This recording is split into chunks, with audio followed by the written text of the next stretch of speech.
Bonjour et bienvenue sur la chaîne Économétrie pas à pas dans la 19e vidéo, toujours consacrée à l'étude de modèles linéaires simples.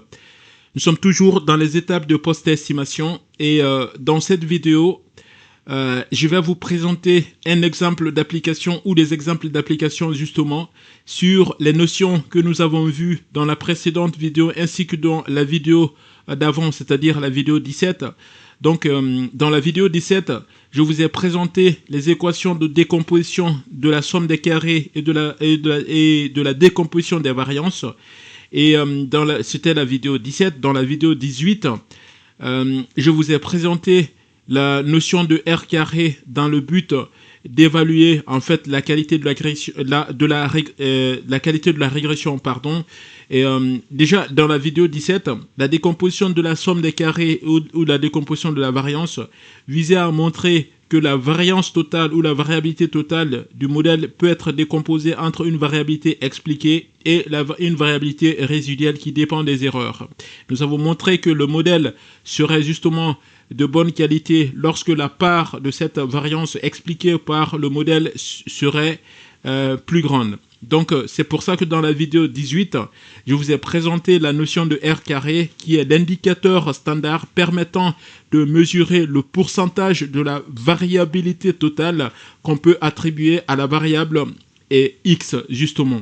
Et on suppose que la part restante, c'est-à-dire la part due aux erreurs, serait faible. Donc on disait que le modèle est de meilleure qualité lorsque le R carré tend vers 1. Maintenant, je vous avais dit dans la vidéo précédente, c'est-à-dire dans la vidéo 18, que je vais vous présenter les notions de précision, notamment de variance et d'écart type de paramètres estimés. Mais entre-temps, j'ai estimé quand même que, estimé dans le sens où j'ai envisagé le fait qu'il serait intéressant d'abord de vous présenter un exercice corrigé sur les notions que nous avons vues dans les deux précédentes vidéos. C'est pour ça que je fais cette vidéo intermédiaire qui est une vidéo à part pour compléter les deux précédentes vidéos à travers un exercice d'application. Maintenant, s'agissant de l'exercice en question justement, l'énoncé serait le suivant. Donc, on dispose du modèle linéaire suivant. YI, en fait, est égal à bêta 0 plus bêta 1 XI plus epsilon I. C'est le modèle linéaire simple standard que nous avons vu dans toutes les vidéos d'avant, en fait. Donc, on dispose de ce modèle. Et en estimant ce modèle, on trouve les résultats suivants. Donc voilà, on a estimé ce modèle. Je n'ai pas pris la peine en fait de vous présenter les données pour qu'on puisse faire les calculs. Je suppose que j'avais déjà les données en fait et j'ai fait l'estimation et je retrouve ces résultats en fait. Donc c'est pour ça que je vous fournis directement. Je suppose, puisque le but n'est pas de proposer des estimations. Le but, c'est un exemple d'application sur les notions qu'on a vues dans la vidéo précédente et la vidéo d'avant. Donc, je suppose que je connais bêta 0 chapeau et bêta 1 chapeau à travers l'estimation du modèle. Et les caractéristiques de l'échantillon d'estimation sont les suivantes. En fait, j'ai déjà les informations en entrée. C'est ce qui arrive parfois d'ailleurs lorsque vous passez un examen d'économétrie. On vous donne pas généralement on vous donne pas, parfois on peut vous donner tout l'échantillon pour que vous fassiez tout le calcul de bêta 0, bêta 1, etc., etc. Mais si on veut vous faire d'autres calculs plus avancés, on vous donne des données en entrée. On dit, on sait que, donc on va dire qu'on dispose de ce modèle, on sait que bêta 0 égale ceci, bêta 1 égale moins 0,43, et qu'on dispose des caractéristiques suivantes, telles que la taille de l'échantillon n égale à 52. Voilà, X bar, vous devez le savoir, c'est la moyenne de X égale 1,063. La variance de Y est égale à 0,00137 et la variance de X égale 0,00686. Ce sont les données de l'énoncé. Donc, à travers ça, on va poser des questions tout à l'heure et vous devriez être capable, ou on devrait être capable ensemble, puisque le but c'est quand même de proposer la démarche ensemble, on devrait être capable de répondre aux questions qui vont être posées juste derrière. Maintenant, ces questions sont, connaissant ces valeurs, qu'on a dans le tableau, en fait, dans l'encart à l'angle droit en haut. Donc, j'ai résumé dans un tableau. On dit, on a posé 5 questions. La première, c'est de déterminer le coefficient de corrélation linéaire entre x et y. Voilà, donc c'était pas prévu comme ça, mais la question peut se poser comme ça en fait. On s'attendait pas forcément à ce qu'on calcule le coefficient de corrélation ici, mais l'exercice le demande. Le coefficient de corrélation linéaire XY, pardon. On vous demande également en 2 de calculer le coefficient de détermination, c'est-à-dire le R carré. Et après en 3, la somme des carrés totales SCT. Et en 4, la somme des carrés expliqués SCE. Et enfin, la somme des carrés résiduels. Donc, voilà, en utilisant les données, les données qui nous ont été fournies, c'est-à-dire les valeurs connues, en fait, de calculer, de répondre à ces 5 questions. On va d'abord commencer par le coefficient de corrélation linéaire.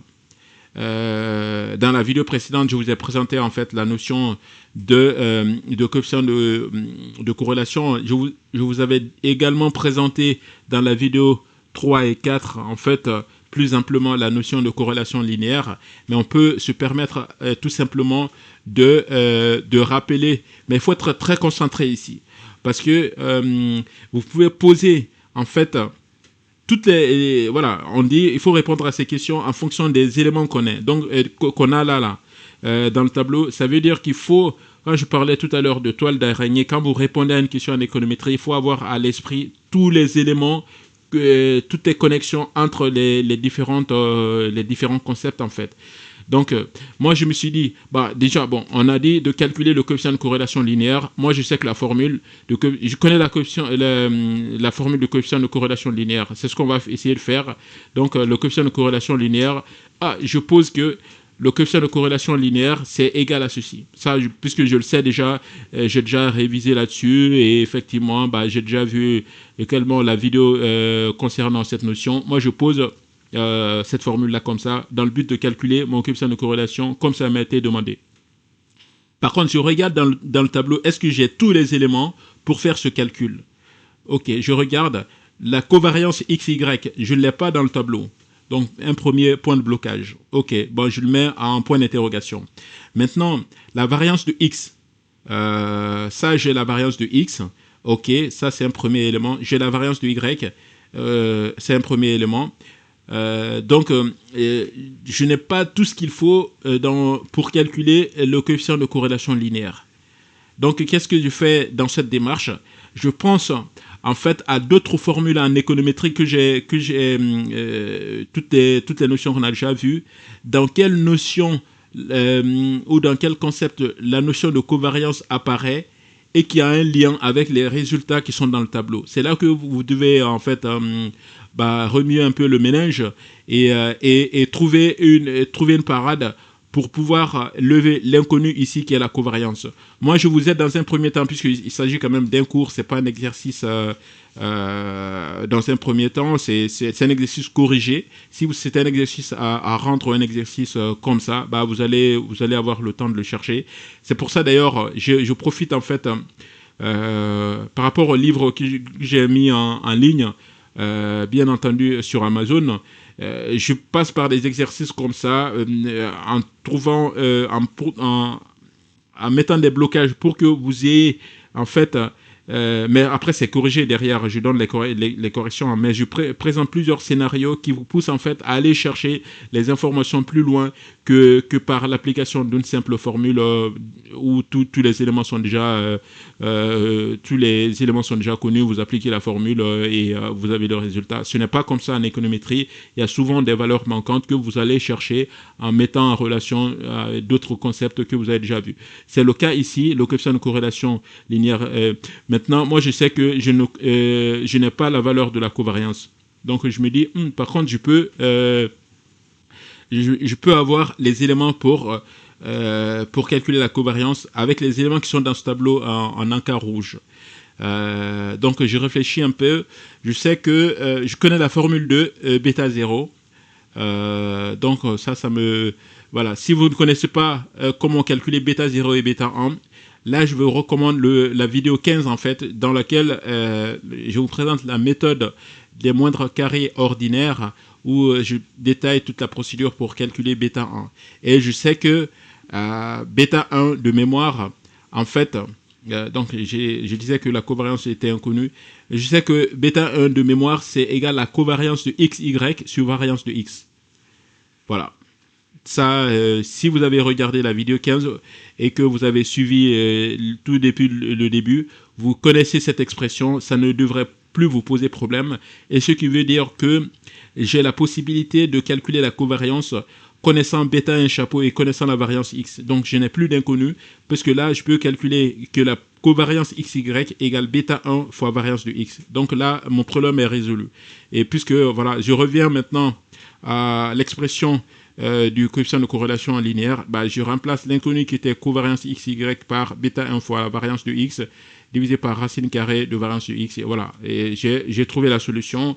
Et là, soit je peux encore simplifier en fait, parce qu'il y a la racine carrée de la variance en bas et variance x. Et donc, je peux simplifier, mais bon, après, ce n'est que l'application numérique maintenant. Et là, avec bêta 1, je connais la valeur de bêta 1, c'est moins 0,43. La variance de y, c'est connu, 0,137. La variance de x, 0,0686.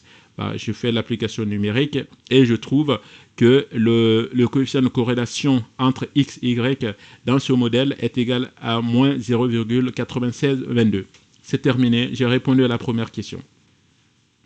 Voilà, et tout simplement parce que je savais que je pouvais trouver la covariance à travers l'une des expressions qui se trouve dans le tableau, notamment l'expression de bêta 1 chapeau, tout simplement. Donc je garde bien l'expression de R, XY, et bien, voilà, comme on dit, bien au chaud ou bien au froid, je sais pas, ça dépend de la température dans laquelle vous vous trouvez en ce moment. Mais voilà, je le conserve bien quand même, le coefficient R, XY, puisque ça pourra m'être demandé dans les prochaines questions. Maintenant, je passe à la deuxième question. On dit de calculer le coefficient de détermination R carré. Je ne me casse pas la tête encore, parce que je suppose, en fait, j'ai différentes formules de R carré. Je peux aller sur les... Il faut choisir la formule qui est la plus facile pour vous et pour laquelle vous avez les éléments. Je vous ai présenté tout à l'heure, dans la vidéo précédente, à la fin de la vidéo précédente, la vidéo 18, qu'il y a une relation directe entre le coefficient de détermination et le coefficient de corrélation linéaire. Je ne sais pas si vous vous rappelez de la formule, mais elle se pose tout simplement comme ceci. Le R carré est égal au carré du coefficient de corrélation linéaire, tout simplement. Donc, connaissant le R carré que je viens et connaissant le coefficient de corrélation que je viens de calculer, j'obtiens directement le R carré en fait. Voilà, donc le R carré égale moins 0,9622 au carré, donc j'ai 0,92. Voilà. Et vous pouvez aussi vous pouvez apprécier la valeur de ce R carré pour juger est-ce que mon estimation de base était de bonne qualité ou pas, voir la vidéo précédente pour voir comment interpréter le R carré. Je suis à 0,92 ici, donc ça veut dire 92% en fait. Ça veut dire que j'ai un très bon R carré et le modèle est de très bonne qualité puisque ma variable explicative X explique à 92% la variable X. C'est l'interprétation qu'on peut en donner. Donc, j'ai répondu à la deuxième question. Et je vais calculer, donc pour la question 3, il s'agit de calculer la SCT en fait. La SCT, c'est rappelez-vous, SCT, c'est somme des carrés totale. La somme des carrés totale, je vous ai tout simplement dit que quand vous entendez parler de somme des carrés totale, c'est relatif à Y. Et je vous ai donné aussi la formule. Et donc, c'était la somme des carrés totale. Bon, je vous pose cette formule, mais normalement, la formule algébrique de la somme des carrés totale, c'est la somme de yi moins y bar au carré, i allant de 1 à n. Mais je sais aussi qu'il y a une relation entre la variance totale et la somme des carrés totales. Vous connaissez déjà cette expression et vous pouvez regardez justement la vidéo 17 dans laquelle je fais la décomposition de la somme des carrés et je mets en relation la décomposition de la somme des carrés et la décomposition de la variance. Et il y a bien cette expression qui dit que la VT égale la SCT sur N. Ce qui signifie que la SCT égale N fois VT. Et que VT, c'était la variance totale et que c'était la variance de Y. Quand on parle de variance totale, dites toujours que c'est la variance de Y, c'est-à-dire la variance de la variable expliquée, la variable dépendante. Dans le tableau, comme vous pouvez le voir dans le tableau déjà, la variance de Y est connue. Voilà, N est connu, N est égal à 52, la variance totale est connue, c'est la variance de Y. Donc ça veut dire qu'on peut déduire SCT à travers cette expression, la VT. Bon, c'est juste un rappel de formule ici. La VT, c'est 1 sur N, somme de Y qui est moins Y par au carré égale la variance de Y. Donc, si on connaissait 1 sur N, somme de Y qui est moins Y bar, on allait utiliser celui-là avec les données et tout, mais on n'a pas utilisé les données en entrée ici, les tableaux de données. On connaît la variable Y, donc on utilise cette valeur. Donc, la variance de Y qui est égale à la VT égale SCT divisé par N. Donc, SCT égale N fois variable. Donc, on a aussi modulo, on va dire l'application numérique, on a aussi répondu à la troisième question. Il suffit, donc on a la SCT égale 0,0712. Vous pouvez aussi faire le calcul de votre côté pour voir si je ne me suis pas trompé en fait, voilà, et que si mes résultats sont corrects. Maintenant, on a calculé la SCT. La question 4, on nous a demandé de calculer la somme des carrés expliqués. Donc, on vient de calculer la SCT et on nous demande de calculer la somme des carrés expliqués. Quelle procédure vous pouvez utiliser ici pour calculer la SCT? Je vous laisse un peu le temps de réfléchir. Je vous donne une piste en fait.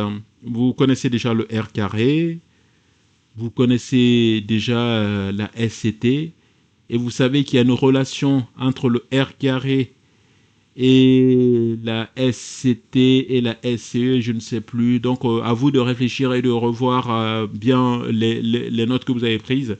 Mais là, vous avez les éléments pour calculer la SCE.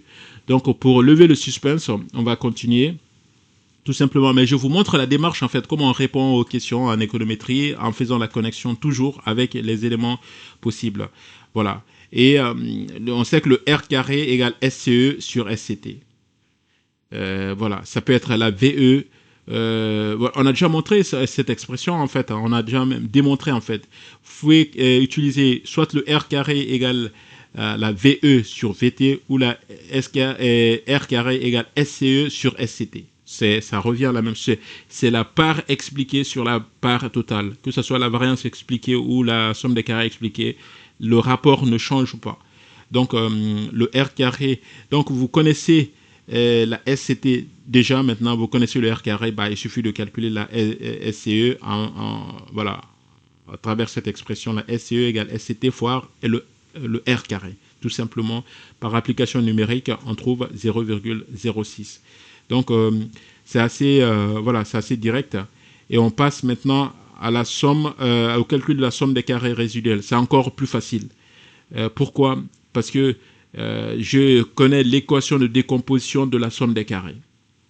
Je pose tout simplement, je vous laisse quelques minutes ou quelques secondes pour voir si, connaissant la SCT et la SCE, vous pouvez calculer la SCR en fait. Et comment? Vous connaissez l'équation de décomposition de la somme des carrés. On sait que la SCT égale SCE plus SCR, tout simplement. Voilà. Et à partir de là,